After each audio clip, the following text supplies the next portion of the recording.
We're back, we're back, we're back. I know it has been a while. You do not have to tell me. 2021, months ago.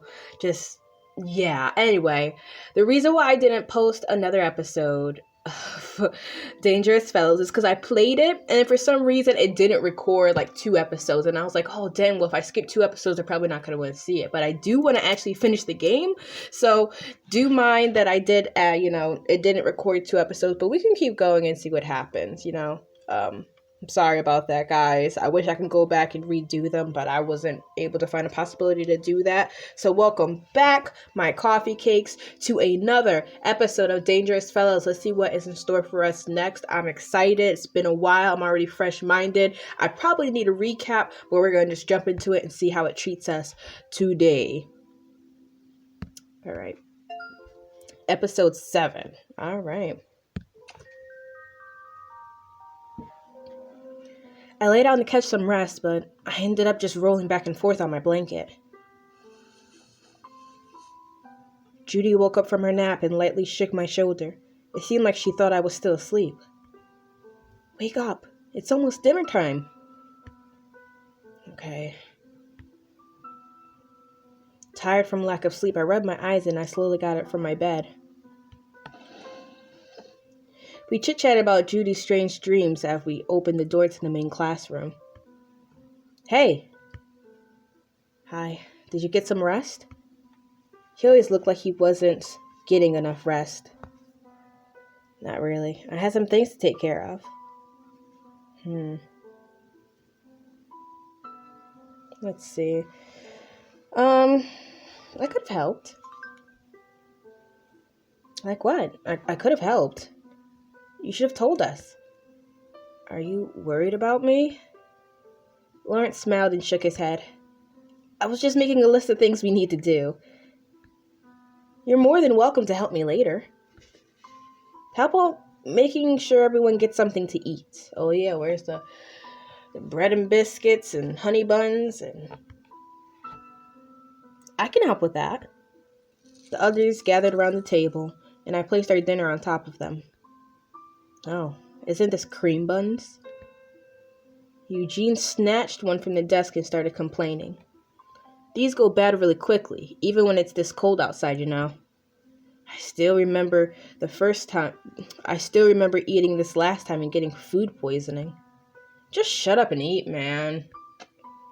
Zion made a face at Eugene while chewing on a piece of jerky. Eugene responded by pouting. Should I say something?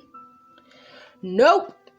Let him be. Not my business. He sure wouldn't give anything up for me. Deal with it. Eugene popped open the wrapper, took the bun out, and started chowing down. By the look on his face, I can tell the bun tasted just fine. The dinner time continued with a happy mood. Are you guys all finished? Yup. So I went over a few things during the break. As of right now, we're running out of food. See? Don't say I didn't warn you. Scarlett, please. So starting tomorrow, we have to go out in town and begin a search for food again. Lawrence looked around the room before continuing. In addition, it will also start getting colder from now on, which means we need ways to keep warm in here.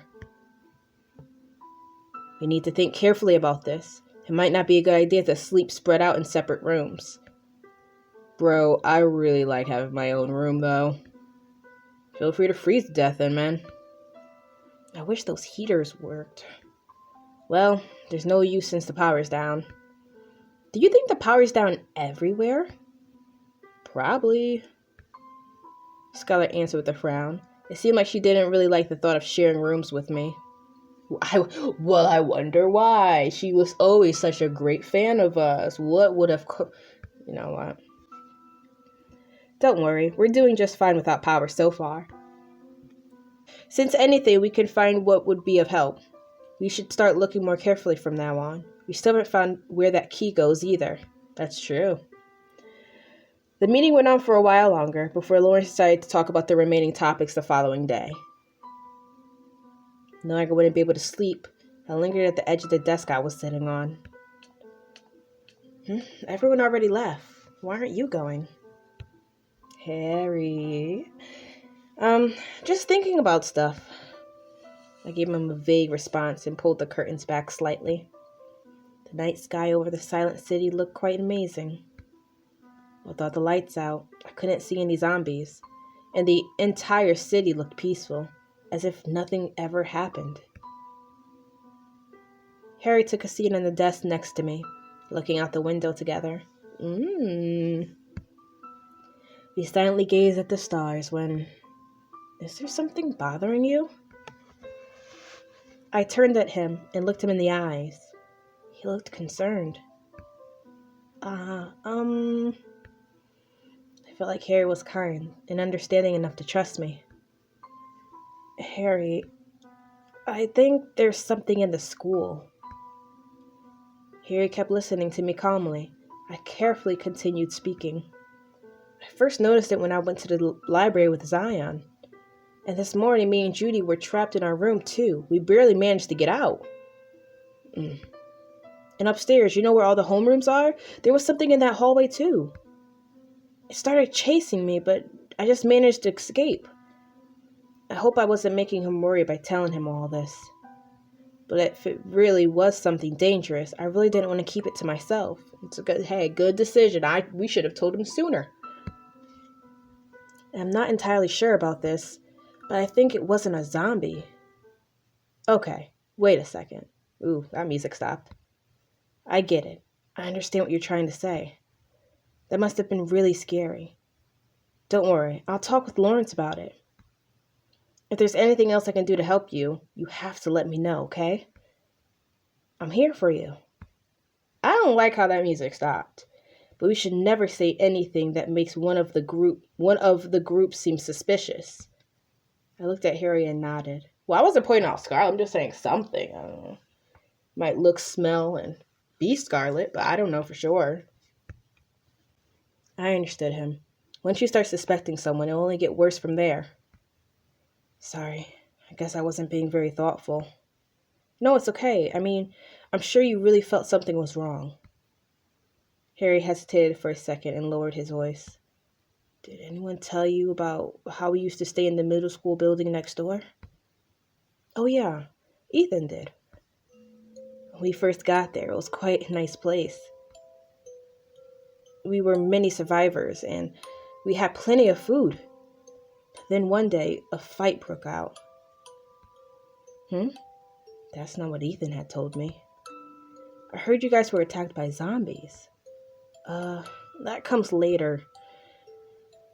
There was a college guy with us, but he started getting suspicious all the time. Who was he suspicious of? One of us.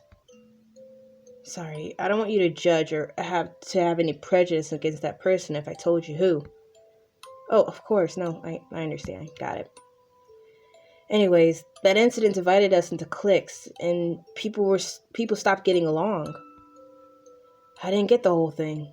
I mean, it didn't do us any good, but I guess I was kind of blaming him for people hating on each other. We should have tried to work things out, but the zombies broke in and attacked us before we could. So that's why so many people... Oh, he must have been devastated. Paid the price. So many people paid the price. He must have been so scared.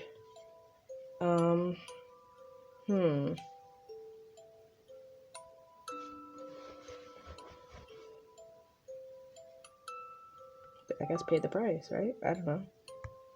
You think? I don't know. Yeah, I mean, why did they have to fight when all you needed to do was stick together to survive? If you just gotten along well, you wouldn't have to have left that building. Harry didn't seem to feel the same way, but I wanted to be honest. I see why you didn't want any suspicion. Yeah, thanks for understanding. I guess. And I'm sorry if I made you more nervous about staying here. But don't be afraid. You're not alone anymore, okay? Thanks. I'm not liking this music, though, to be honest. Thanks. I feel better with you here to help if anything happens. Feeling relieved, I smiled brightly at him.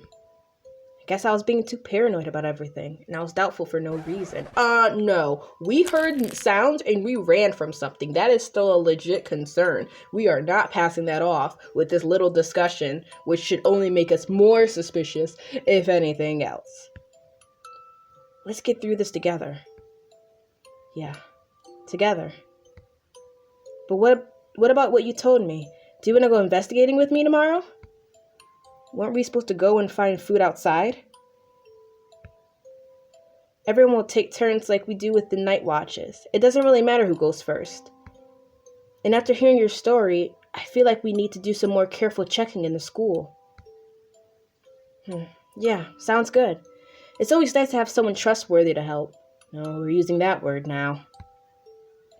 So, today you went to the library, right? Just hearing the word library brought me back to that terrifying memory, giving me the creeps. Yeah. Harry smiled reassuringly, as if he noticed how I felt. We'll do a very thorough search, making sure there's nothing out of the ordinary. How about we try the broadcasting room tomorrow? If we can get the door open, we might find something useful. I doubted that the filming equipment would still work, but I imagine there could have been something left there after the events they organized. That's a good idea. Maybe we could find a microphone and yell for help. Someone might hear us. Harry laughed at my dry joke. I hope there's a radio so we can get some news from outside. Maybe we can get to play some music. Oh yeah, I really miss music. I can barely wait till tomorrow. If I remember correctly, it's right upstairs. Harry grinned mischievously. Wanna go right away? We just need to check the key, and since we're both going, it's not as dangerous either. Seriously? Yeah, seriously. Wow, I didn't expect him to be so eager about this.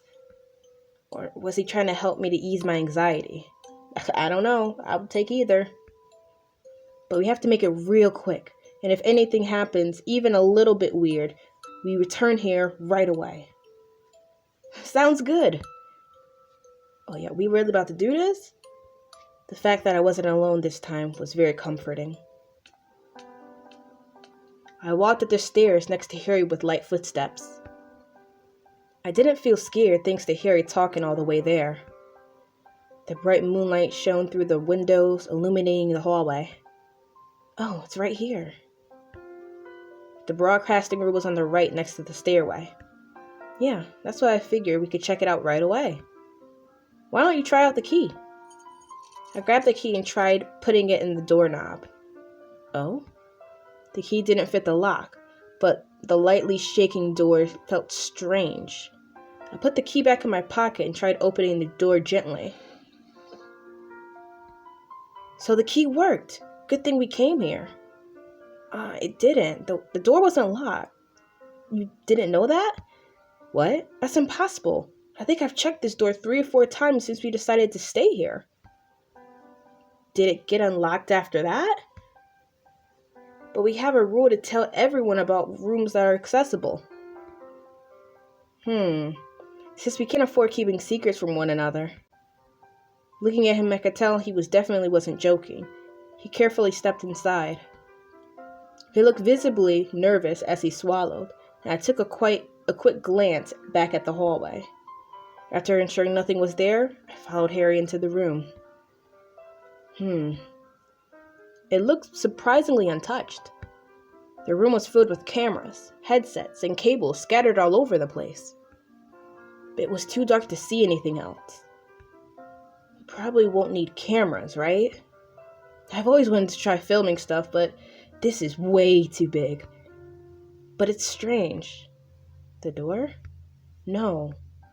It's too clean in here. I mean, it must have been locked for a while, right? Which means someone's been using this place. Dun, dun, dun. Who would use this place by themselves? And why? I think it's best if we make this a secret between us. Let's not tell the other guys about the unlocked door. Can't afford keeping secrets from one another. Isn't that making the situation worse? Isn't that why we're suspicious because someone else has this secret, though? I don't like secrets, but I think we need to be careful about talking about this. Harry frowned, displeased about having to keep this information from the others, and my suspicions started intensifying again. Oh, wow. Oh, wow. Who would do that, though? What would be the point of doing that? Maybe just someone hiding out in a room for themselves. Maybe someone's using the equipment. I don't know. That's very odd. I don't even know where that would go forth on. Like, what's the purpose of that? Huh. This is a nice episode, though. And I was able to spend it with Harry, which you guys know I have a tiny bit of a crush on Harry. And a few other people, but mostly Harry. So, that's pretty nice. Well, guys, that's the episode. I guess the next episode looks like is the Night Watch. So that seems like it's going to be exciting. I can tell by it being red that we might have a few, not jump scares, but, interesting scenes that might be happening. So I'm excited for that, guys. If you guys are enjoying this playthrough, even though I just revamped it, please do let me know. I would love to see your reactions, your comments, your likes, or whatever, because that's what keeps me going. I kind of stopped because I didn't see a lot of people looking at this, and when I saw there was just a little bit more traction, I was like, you know what, let me get into it. So I'm telling you guys, these videos are based on how you guys react to these videos. So, and I want you guys to answer this question for me. What do you think is going on here? I have no idea. I'm so clueless. All I know is that me getting locked in, I thought it was Scarlet and all these other things happening, but this might be a little bit bigger than her. So I'm really curious. I'm wondering what's going on and who's hiding what from who, because I do think it's someone in our group, but who knows?